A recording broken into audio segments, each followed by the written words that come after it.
हमको सीमा सुरक्षा का भी विचार करना पड़ेगा। इस क्षेत्र में उत्तर भारत की सारी बड़ी नदियां जल लाती है, चीन को भी जल ले जाती है, दक्षिण पूर्व एशिया को भी जल ले जाती है। इसमें अगर बदल हुआ तो पर्यावरण का संकट भी है, और इसलिए दक्षिण पूर्व एशिया की दृष्टि से, भारत की सुरक्षा की दृष्टि से उस क्षेत्र में चीन दस्तक दे रहा है।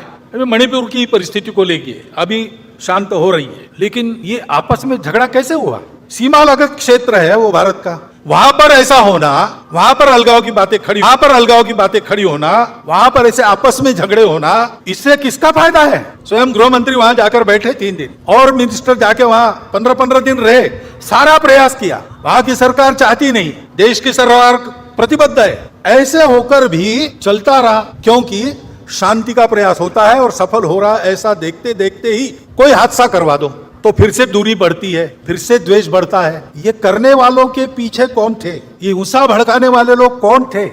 विश्व ने प्रयास किया सबको एक रंग में घोलने का, सब में यूनिफॉर्मिटी लाने का, एकरूपता लाने का। वो यशस्वी हो नहीं सकता, क्योंकि सृष्टि बनी है विविधता, वो विविध ही रहेगी। विविधता में एकता कैसे आएगी, उसका कोई आधार उनके पास नहीं है।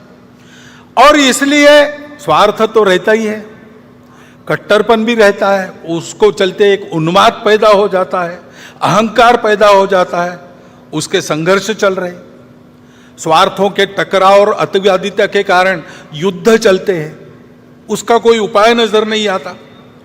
प्रकृति विरुद्ध जीवन शैली, जीवन में स्वैरता, अनिर्बंध उपभोग, आत्यंतिक व्यक्तिवाद, अमर्याद शोषण, अधूरी दृष्टि के कारण उपजने वाले ये सारे दोष है, उसके चलते जो समस्याएं पैदा हुई है पर्यावरण की वगैरह,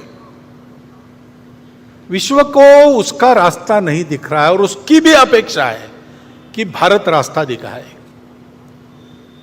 भारत को अपने देश में इन समस्याओं का निराकरण करके रास्ता दिखाना होगा। अपने देश में भी ये समस्याएं हैं, बड़ी बात नहीं, समस्या होना कोई गलत नहीं, जीवन में समस्या रहती है, और हम आज दिखा रहे हैं कि हम सामना करके उन समस्याओं का उपाय करेंगे। हमारे यहां भी रहती है समस्या, पर्यावरण की समस्या हम देखते हैं, संकट हम पर भी है। अभी हिमालय क्षेत्र में जोशीमठ में घटनाएं हुई, हिमाचल प्रदेश में घर धंसने लगे, उत्तराखंड में हुआ, पूरे हिमाचल क्षेत्र में ये जो प्रकृति का प्रकोप दिखता है, चर्चा करते लोग कि क्या होगा, यहां भी गड़बड़ हुई तो कैसे होगा, कोई बड़ा संकट आने वाला है क्या? आने वाला होगा तो होगा, लेकिन डरने की क्या बात है, उसका उपाय करने की बात है। महत्वपूर्ण क्षेत्र है, हमारी उत्तर सीमा इस क्षेत्र से बनती है। हमको सीमा सुरक्षा का भी विचार करना पड़ेगा। इस क्षेत्र में उत्तर भारत की सारी बड़ी नदियां जल लाती है, चीन को भी जल ले जाती है, दक्षिण पूर्व एशिया को भी जल ले जाती है। इस क्षेत्र का खराब होना, इसका मतलब हमारी जल व्यवस्था का खराब होना होता है।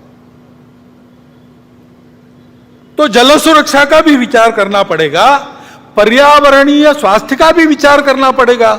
उत्तर को हिमालय की दीवार खड़ी है, इसलिए हमारे यहां 6 ऋतु चलते हैं। वर्षा होती है मौसमी हवाओं के कारण, वो हवाएं वहां टकराती है, फिर से भारत में वापस आती है, जाते समय आते समय वर्षा होती है। इसमें अगर बदल हुआ तो पर्यावरण का संकट भी है, और इसलिए दक्षिण पूर्व एशिया की दृष्टि से, भारत की सुरक्षा की दृष्टि से उस क्षेत्र में चीन दस्तक दे रहा है। जल सुरक्षा, पर्यावरणीय सुरक्षा, सीमा की सुरक्षा, कुल मिलाकर अपने देश के स्वास्थ्य के लिए उस हिमालय क्षेत्र का एक क्षेत्र के नाते अलग सा विचार करते हुए इसको कैसे करना, इसको हमको तय करना पड़ेगा।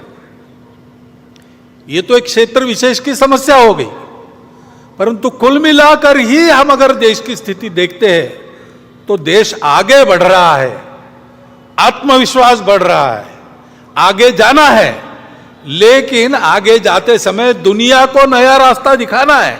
अपने स्व के आधार पर, तो हम लोगों को दुनिया की नकल नहीं करनी है। हम लोगों को अपना रास्ता बनाना है।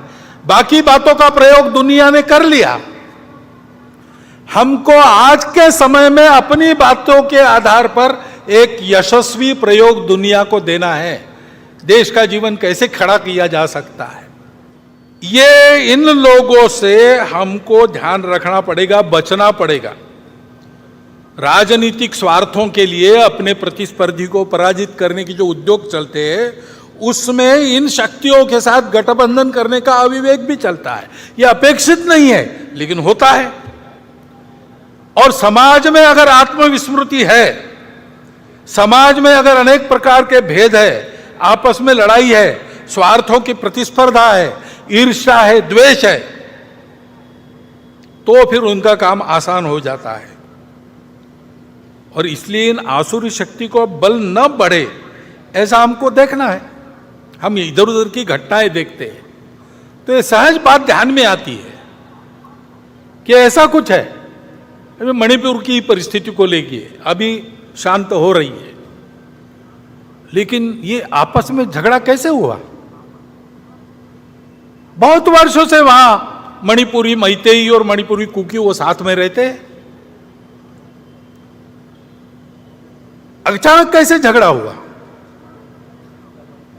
सीमा लगत क्षेत्र है वो भारत का, वहां पर ऐसा होना, वहां पर अलगाव की बातें खड़ी होना, वहां पर ऐसे आपस में झगड़े होना, इससे किसका फायदा है? बाहर की शक्तियों का भी फायदा है। बाहरी लोग थे क्या करने वाले? मजबूत सरकार है और तत्पर भी है। स्वयं गृह मंत्री वहां जाकर बैठे 3 दिन, और मिनिस्टर जाके वहां 15-15 दिन रहे, सारा प्रयास किया। वहां की सरकार चाहती नहीं, देश की सरकार प्रतिबद्ध है। ऐसे होकर भी चलता रहा, क्योंकि शांति का प्रयास होता है और सफल हो रहा है। ऐसा देखते देखते ही कोई हादसा करवा दो तो फिर से दूरी बढ़ती है, फिर से द्वेष बढ़ता है। ये करने वालों के पीछे कौन थे? ये गुस्सा भड़काने वाले लोग कौन थे? ये हम देखते हैं तो ध्यान में आता है कि इसमें ये हो नहीं रहा है, ये कराया जा रहा है। और इसलिए बहुत काम करना पड़ेगा, बहुआयामात्मक काम करना पड़ेगा। वहां लोगों के मन टूट गए। केवल शांति का प्रश्न नहीं, अब समाज को जोड़ने का भी प्रश्न है। संघ के स्वयंसेवक पहले से अंत तक वही करते रहे, आज भी कर रहे हैं।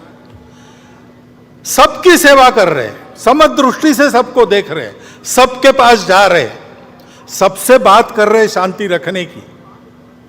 और ऐसी परिस्थिति में भी समाज में टूटन पैदा न हो, इसके लिए उस परिस्थिति में भी अपनी जान हथेली पर रखकर काम कर रहे हैं। स्वयं को उस उकसावे में, उस भड़काने वाली परिस्थिति में दिमाग पर बर्फ रखकर उन्होंने काम किया है। हमको उन स्वयंसेवकों पर गर्व है, जैसा काम उन्होंने मणिपुर में किया। इतना बड़ा काम उन्होंने किया है। उनके कार्यों पर और उन स्वयंसेवकों पर, दोनों पर हमको गर्व है। लेकिन वहां सबको काम करना पड़ेगा। सरकार की इच्छा शक्ति तो है ही, उसके साथ साथ प्रशासन की कृति, जैसा मैंने कहा, उसको लाना पड़ेगा। सक्रियता, कुशलता दिखानी पड़ेगी। अविश्वास को, खाई को पाटने में प्रबुद्ध नेतृत्व को भी वहां के भूमिका बनानी पड़ेगी। लंबा काम करना पड़ेगा।